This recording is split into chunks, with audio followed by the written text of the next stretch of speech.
Hello, everybody, and welcome to Anxiety Hacks. I'm your host, Kate Hudson-Hall, and thank you to everybody for listening.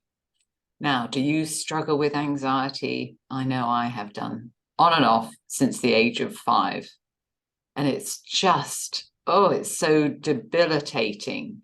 So this is a platform for us all to learn and to share our difficult journeys, and then how we have worked with our anxiety to be able to reduce it. And we also talk to people, professionals who work with people who work with their clients with their difficulties with anxiety. So I'm very excited that you're here listening to us. And I just want to mention that my new book has just launched. It's called Anxiety Hacks, with proven techniques, tools, and tips to calmness. So in the book, obviously, I teach lots of the techniques I have worked with my clients over the last 22 years that help them with their anxiety, and then different tools and different ways and tips. So if you're interested, the book is available now on Amazon. So go check it out. It's called Anxiety Hacks. Now, our guest today, our fabulous guest, is Stefanie Bonastia. Stefanie Michele is a binge eating and body image coach who helps women with anxiety recover from a disordered relationship with food and their bodies. Stefanie is a certified coach, occupational therapist, and a somatic experiencing practitioner in training, with a lived experience of anxiety and depression for over 20 years. With a focus on nervous system regulation, Stefanie helps women understand and work with their anxiety slowly and over time, using tools and techniques from a multidisciplinary approach. And she joins us today to share her journey with anxiety and the powerful ways that work with her clients to be able to reduce their anxiety. So welcome so much. Thank you for joining us, Stefanie. Thank you. Thank you for having me. It's great to have you here. So now, should we begin with your eating disorder and your anxiety, and how difficult it was for you? Yeah. So I developed my eating disorder and my anxiety and depression all kind of came down upon me at once when I was around 15. I think I had anxiety before that, but I didn't know. There was no name for it, and my parents didn't understand it as such. So looking back, I can see that, but I really felt it it came a lot to the forefront when I was around 15. Right. I think this onset of hormones sort of brought about, and a lot of changes in my life at the time happened. And so for me, anxiety was very much a part of my disordered relationship with food because they were so intertwined, and my body image. And so I didn't have language for this. I didn't have an understanding of what was happening to me. I really thought of it as a character flaw. I thought that this was just part of who I was, that I was just someone who thought too much and was too sensitive. And of course, how that spilled over into my eating disorder. And so for 25 years, I sought treatment, and I worked with a lot of therapists around this. And it bounced back and forth for me between different eating disorders and anxiety versus depression, sometimes one or the other very predominantly, sometimes interacting and playing off of one another, and sometimes both at the same time. And it wasn't until my 30s that I started to, late 30s actually, when I recovered from my eating disorder, that I started to understand how that had worked with my anxiety, and how that the two had really complemented each other, and I started to untangle them. Yeah, and that's what it's like. It's sort of interwoven, isn't it? When you have an eating Yeah. disorder. Oh, absolutely. One fuels the other. Yeah. It's hard to know chicken or egg, but I always thought if I don't have my eating disorder, I won't have anxiety. I thought that was kind of the reason for it. And lo and behold, when I recovered from my eating disorder, which has been about 4 years ago now, my anxiety remained, just took a different shape. So I started to look more at that and try to figure out, that was kind of like my next endeavor. Like, how do I manage this better? If the eating disorder wasn't really responsible for all of it, certainly it helped it. I got better, but it was very much still alive. And so I started to investigate different ways that, for myself and also for clients that I was working with, to manage it and to have more influence on it. And so that led me to my work with the nervous system, and somatic experiencing, which is a different way of approaching it through the body as opposed to just the mind. Yeah. So tell us about that. So tell us, yeah, explain that so the listeners can understand. Yeah. Well, for so many people with anxiety, right, we're very cerebral and there's a lot going on in our heads. And so I would prefer to stay there. That's where intellectually, that's where I feel most comfortable. So that's always how I thought about anxiety, is just like tempering my thoughts. And cognitive behavioral therapy and DBT and all these things did help to a degree. But I felt that there was what it was this felt sense of fear that would get activated from in my body, really. But I was very disconnected from that. And so as an occupational therapist, we work with kids primarily around anxiety, less so adults. Adults occupational therapy is more focused on like rehabilitation of a hip injury, or like it's physical rehabilitation. With kids, though, there's extensive training on regulating a child's nervous system, which anxiety is very much a part of, especially in neurodivergent populations, through techniques like sensory regulation. So joint compression, meaning putting input through the joints, soft, soothing touch, sound, using basically your five senses to calm and provide the body with a sense of safety, that it more so than just the thoughts of safety, but the actual feeling of like calming a system down and slowing it down so that it feels safe. And there's so many different ways to do that. And with different kids, you see how, what works for one child will not work for the other. And it's very individualistic. And I thought to as an OT, I was always thinking, why don't we do this for adults? Like, this is something I need. And I felt that. Yeah. That was earlier. And then what somatic experiencing does, and how I've combined the two, is to tap into the physical sensations of anxiety and how that presents in the body in real time. And then it's this very, very, very slow dance of starting to pay attention to that in such a way that we're not over triggering it. But we're starting to tend to what it feels like. And so there's a variety of techniques that really overlap with that OT lens, of actually just finding that sense of calm that has nothing to do with your thoughts, actually, that has more to do with a nervous system that gets hyper aroused easily and sort of like perceives threats that aren't necessarily there, or that are not to the same degree as they may be in reality as they are in our felt sense. Yeah. And so what sort of techniques do you use? Oh, where do we start, and how much time do we have? So for so there's different ways of going about this. So one of the most basic ways of doing this is called orienting. So orienting is sort of taking in your environment through your eyes. Typically it's through your vision, or it could also be through the sense of touch or sound. So how a dog, for example, I have a dog and I see him do this a lot, or any kind of animal really, will kind of enter a room and sniff, start smelling all around it, and their primary sense is their smell. So they're just check it out, they scope it out, and they'll do that, and that's their sense of orienting to the space. So basically, this is how animals learn, like, this is where I am, this is my present moment, and let me make sure that it's safe here. Let me get to know it. Let me, smell all the smells. And so as humans, we've just kind of checked out from using our senses so much, because I think that we really do use our minds a lot more. So orienting can be, and my preferred way of doing it is through sight. So is just when we notice that our minds are going, really spinning, to sort of notice that is happening. And I really feel that as a felt sense of chaos kind of in my headspace. And I picture that. I picture it like little ping pong balls that are just going all around. And I notice it, And I'm like, okay, it's when I feel that happening, it's like, okay, it's time to orient. So what I do is I sort of sit back and I slow down the way that I just slowed down my talking a little bit.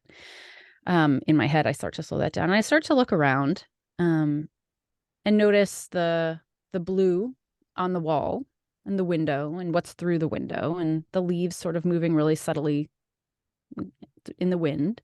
And I'll turn my attention to the other side and notice the door to my kitchen, and what's going through, what I can see through the door, what I can see closer up, the things on my desk, the ceiling, the floor, the clothes that I'm wearing. And you just sort of, not in a generalized sort of way, just sort of pan the room to notice what's around you and just kind of paying attention to the details of it. And as you do that, it sounds really like, when I first learned of this, it didn't actually even really work for me. But the more that you do this, the more you notice that you have to slow down to pay attention to what's around. And as you look around, provided that your environment really is calm and safe, that your body actually takes in the information of safety just from what it's seeing outside of your thoughts. So it's not like you're thinking, oh no, everything's actually fine, there's no real threat here. It's your body that's actually experiencing the lack of threat, unless there really is one around you, of course, in which it's a different scenario. But and your body will just sort of do, my body will do give me an involuntary sigh like that, to sort of just say, I've taken in this information around me and it's okay. I'm not in any danger right now. And just by doing that for a few minutes, if that's all you can manage at a time, which is all I could only do it for like 20 seconds at a time in the beginning. There is something that even just now, as I did that, happened to me. There's not that fluttering in my chest or that, the lightness in my stomach. It's sort of a grounded feeling, and everything just feels slower, and I feel like I can see more. Yeah. And you're also bringing yourself out of your head and listening to your thoughts, aren't you, by, bringing yourself outside and paying attention to, the present moment and what's actually going on in the here and now. Yeah. Because with anxiety, the thoughts are rushing around so much that it feels like you're not really seeing, you're not really there. You're in your head. You're not in your environment so much. And you could really bypass. I'll notice when I do this orienting, things around me that I completely missed. And all of a sudden you start to see more of it. And you're like, oh, there's that thing I've been looking for. But you start to just be more present in your environment. And I just noticed this effect of slowing down, and that's regulating your nervous system essentially. And you can feel that happening. Yes. So for anyone, who has anxiety knows it, it's this fury in the nervous system. It's like it's a fear, it's a fight or flight. Yeah. And what orienting does is it takes you out of fight or flight and brings you down to what the, ventral vagal in the nervous system speak. And it's this sense of feeling safe, connected, in control, sort of more access to all the parts of your brain instead of just staying so primal. And it's a really powerful way that I initiate people into somatic practices, because it's one of the most basic and we can do it at any time. Yes. Yeah. Wow. That's amazing. That's a great tool for people to be able to start to calm themselves. Yeah. And what other techniques do you work with? So that one is using a pretty basic sense, right? So, but I also find touch to be really powerful, and also pressure. So I think depending on the variation of anxiety you have, my anxiety always leaned more to anger.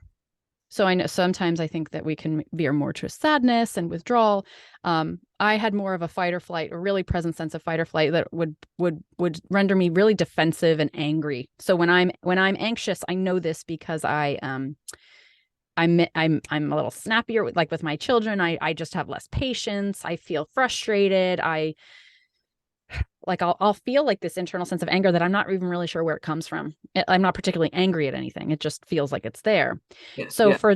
For angry type anxiety, touch and pressure is really, really empowering to me. And again, for someone else who maybe doesn't lean towards that angry place, or if you do, but there's just more sensitivities, and this will vary depending on histories of trauma and just own personal stories.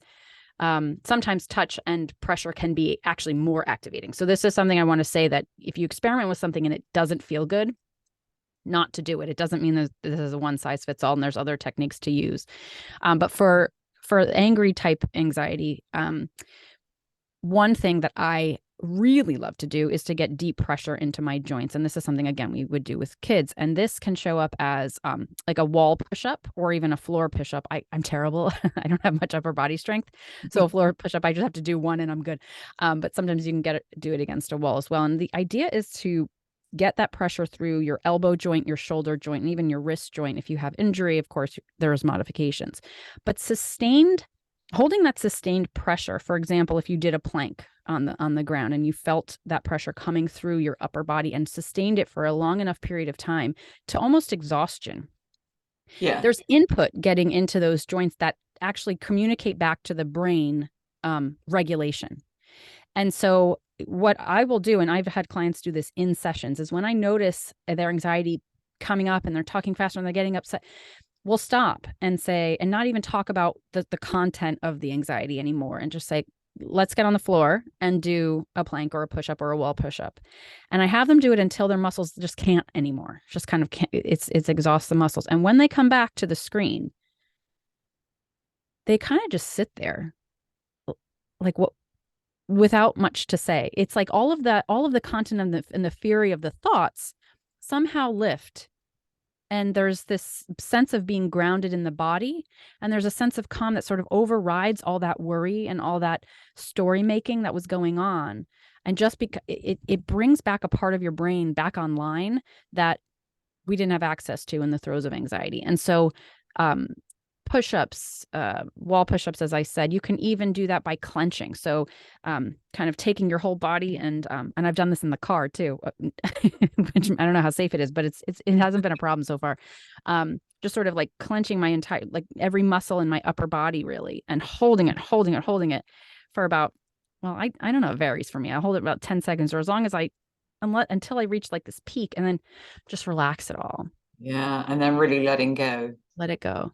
Yeah. And you can do that multiple times. But the purpose of that, because I mean, this is something that maybe we'll read about these kinds of things online.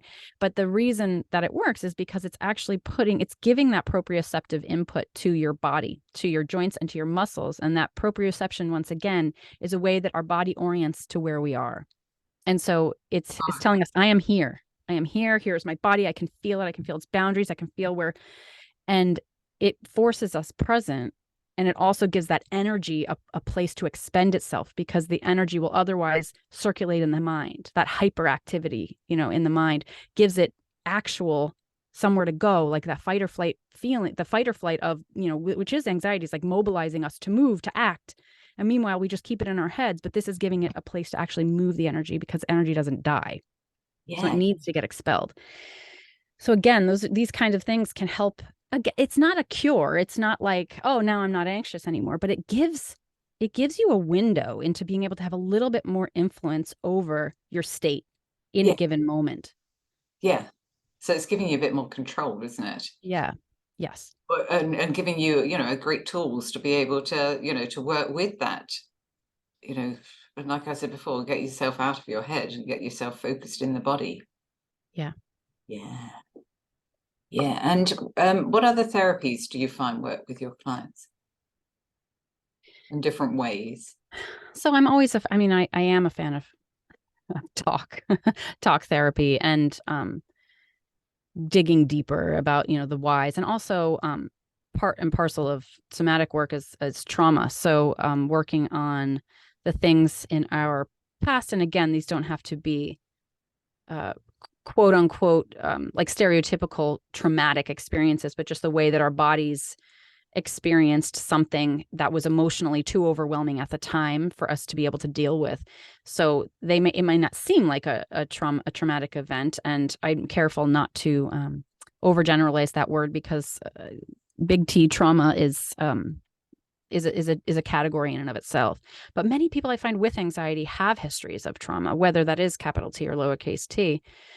And so getting at that healing through a combination of approaches. So yes, talk therapy, but also through the body and the nervous system, because I find them to be so different. And cognitive behavioral and DBT all work together to help temper the way that the mind can catastrophize, and it really, we can watch that, and taking that mindfulness approach of being able to see our thoughts and not identify with them, not over identify with them, and to just become observers of the thought. I'm a big advocate of mindfulness, and also of self-talk and changing self-talk, because that's another way through my body image and eating disorder recovery. That was the first doorway in for me, was noticing the way I was really talking to myself and how that was influencing my anxiety, because I was always feeling like there was someone reprimanding me all day long. And Oh, so, yes. Yeah. how does that feel? I think That's so going to many put your people guard can up. relate to that. Oh yeah.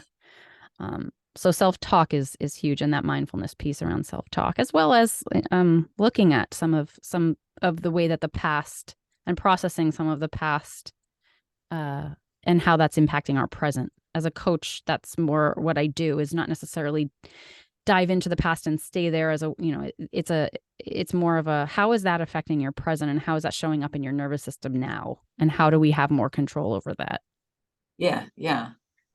And have there been, any recommendations of books that you would recommend to listeners?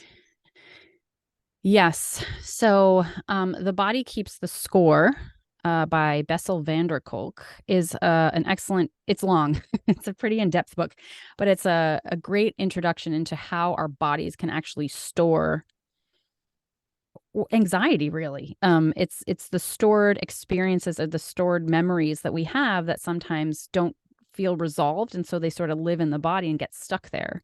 Yeah, I think it's a fantastic book. Waking the Tiger by Peter Levine. Anything by Peter Levine is good, and Gabor Mate. These are all yeah. trauma, healers, and those are kind of my go-tos for that. Yeah. And so, Stefanie, so is there anything else that you wanted to share with the listeners? About Yeah.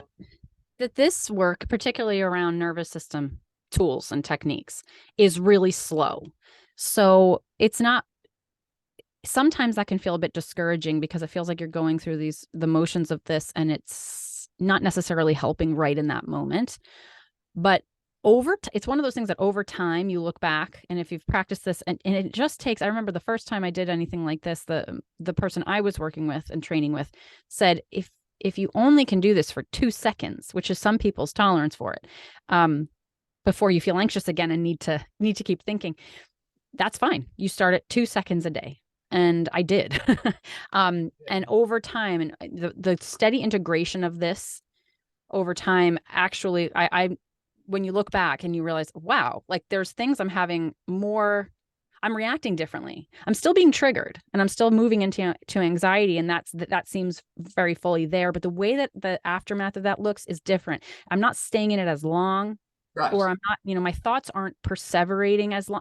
And there's more influence you have in those after moments, because I still get triggered, like pretty, when something happens, I move into anxiety. It's like my go-to response. Yeah. But there's much more influence I have over time, and so this is a long haul effort as far as regulating a system.